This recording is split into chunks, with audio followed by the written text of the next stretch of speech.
Hey skiers, it's Bob with SkiEssentials.com. Welcome to our 2023 ski test. We've got a Kastle MX 75 for you today.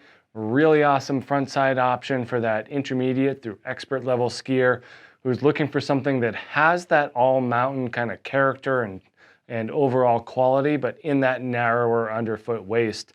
We're seeing a lot of frontside specific skis pop up in the 75, 76 millimeter underfoot range. And this ski certainly has those capabilities, but because it's based off of the wider skis in the MX lineup, it does bring some of that all-mountain versatility into the fold, even while being an excellent frontside and groomer ski. Really has that nice tip-to-tail balance to it, creating some really clean and round turns, but has the construction of more of that all-mountain and the wider versions in the MX series. So we do get a little bit of a refresh for this year. Starting with the wood core, we have a central portion made out of poplar and beech stringers, and then the outer portions are just poplar stringers. So they kind of mix up the wood densities, so that central cord has that beech, that stiffer, denser beech in it for that stability and dampness, while keeping the poplar pretty, light and a little bit more playful on the edges.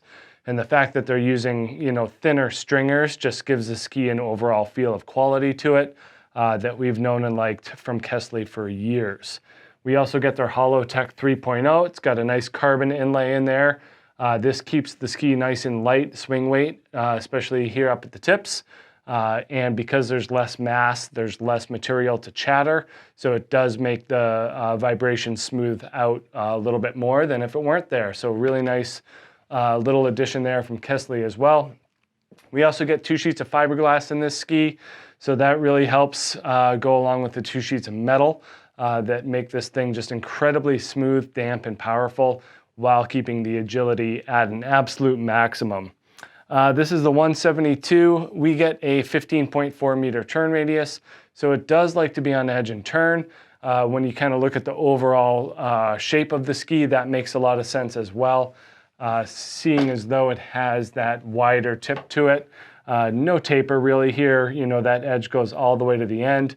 And like we see in a lot of Kastle skis, specifically from the MX series down below, is just this solid flat metal tip with, very, very minimal taper, just a little bit to increase the user friendliness. But really what we're seeing is no rocker, no taper in this ski at all. That leads to really great edge contact from tip to tail. These MX series skis, specifically the narrower 75 and 83, really just make super clean round turns. But for all intents and purposes, I'm calling this a fully cambered ski.